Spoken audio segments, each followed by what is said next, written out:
29,230 feet. That's how tall Mount Everest is. But here's the part nobody tells you. You don't just go to Everest. You survive everything around it first. The flights, the chaos, the air that literally starts fighting your body, and a country, Nepal, that doesn't care if you're ready or not. I landed in Kathmandu thinking this was just another trip. Within hours, I realized I had no idea what I signed up for. This is part 1, getting to Nepal. What Kathmandu actually feels like the second you step out of the airport. The noise, the temples, the streets that don't follow any rules, and the $3 meal that somehow ruined every expensive meal I've had since. And that's before the mountain even shows up.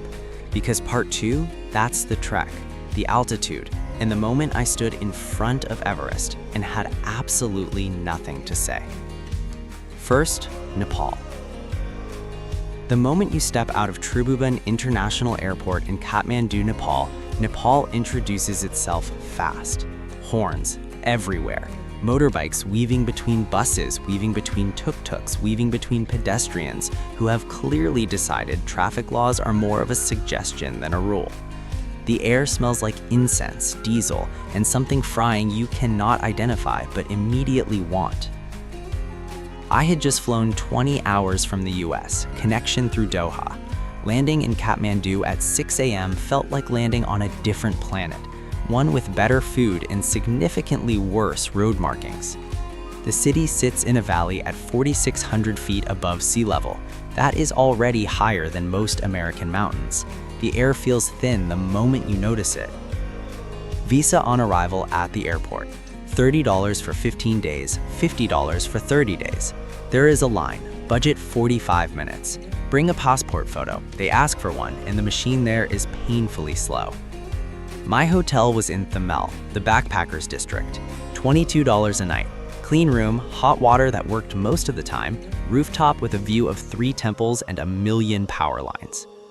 But the real Kathmandu is not in Thamel. It is about a 10-minute walk away, and nothing prepares you for it. Pashupatinath Temple is one of the most sacred Hindu temples in the world. It sits on the banks of the Bagmati River, and it is one of the most confronting places I have ever stood. Because Pashupatinath is where Hindus come to cremate their dead, right there on open-air ghats by the river. No ceremony around it, or rather, the ceremony is everything, and it is completely visible to anyone standing on the opposite bank. I did not know what to do with that at first. Standing there, watching families grieve in the most open, unguarded way, it felt intrusive. Then it felt clarifying. Death is not hidden here, it is part of the city. That is different from anywhere I've ever been. Boudhanath Stupa is the other mandatory stop. Enormous white dome, Buddha eyes painted at the top watching every direction, prayer flags stretching out in all colors, monks circling it clockwise, pigeons doing whatever pigeons want. I circled it 3 times, cost me nothing. Best 45 minutes in Nepal. Dal Bhat, that is what you eat in Nepal. Lentil soup, rice, vegetable curry, sometimes a small piece of meat. It is the national meal. Every restaurant refills it for free, unlimited, for the same price. I paid $3. I ate for an hour. The dal had a depth to it I still cannot explain. Turmeric, something smoky, something I never identified. The kind of meal that makes you question every $18 lunch you've ever had back home. That is Kathmandu. 2 days, 3 temples, 1 meal I will think about for years, and 0 preparation for what came next. The trek, Lukla Airport, the most terrifying runway on Earth, altitude sickness, and the moment I saw Everest for the first time. That's part 2. Lukla Airport has a runway that is 1,729 feet long. For reference, a standard US airport runway is closer to 8,000 feet. It ends at a wall, a literal mountain wall.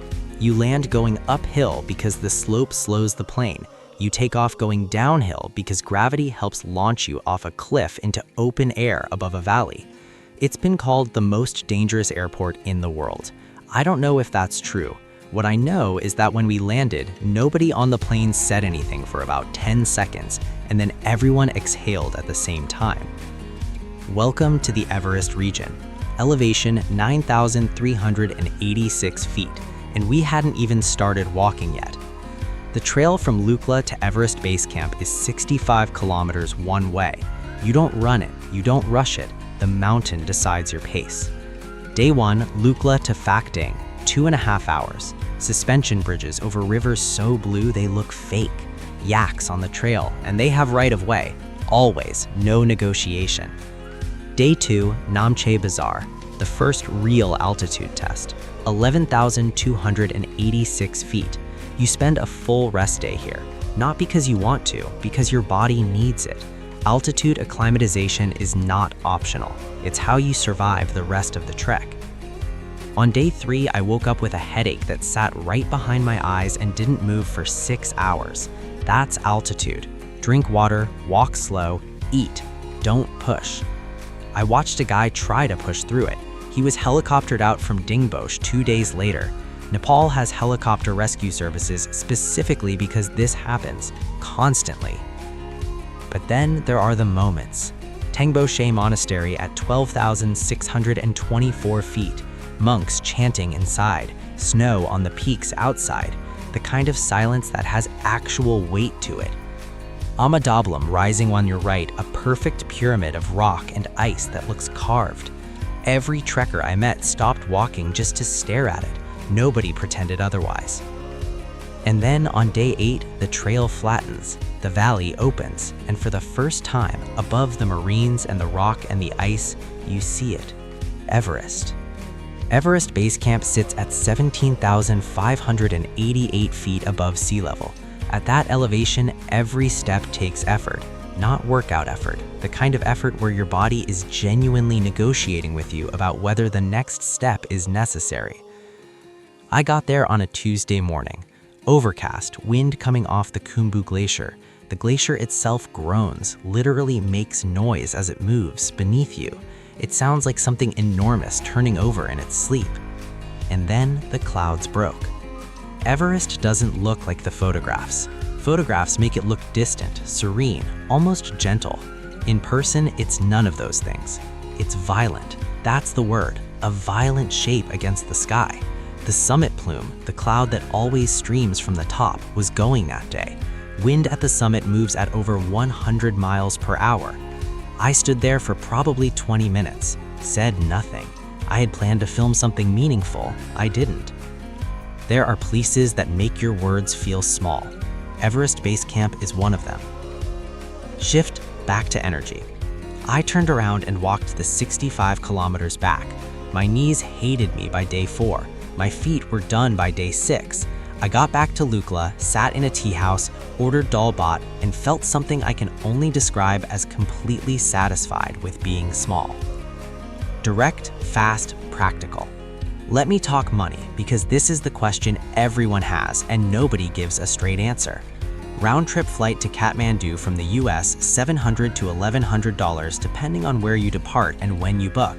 Book 6 to 8 weeks out. Qatar and Turkish Airlines consistently have the best rates. Kathmandu, 2 nights, Thamel guest house, $22 a night. Meals averaged $5 to $8. The city is cheap, spend freely there. Lukla flight from Kathmandu, $180 to $220 round trip.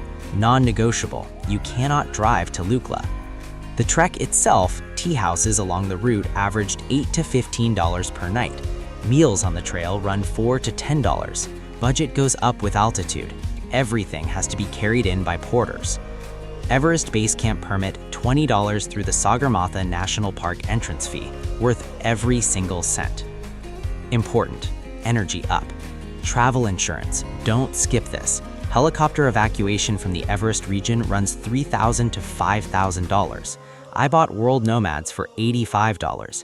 Best $85 I spent on this trip. Total, full trip, 14 days including Kathmandu, $2,200 to $2,800 all in. For what you get, what you see, what you feel, what you carry home, it's not expensive, it's the opposite. Honest verdict, measured. Here's what Nepal actually is. It's a country that has almost nothing by Western standards and somehow has everything that matters. The food is $3 and it's better than restaurants I've paid $40 at. The people are dealing with real poverty and are genuinely kind without performing it. The mountains don't care about you at all, and somehow that's the most grounding feeling I've ever had. What surprised me, how unprepared I was for how beautiful it is. Not postcard beautiful, brutally, uncomfortably beautiful. What I would do differently, I would take one more rest day at Namche.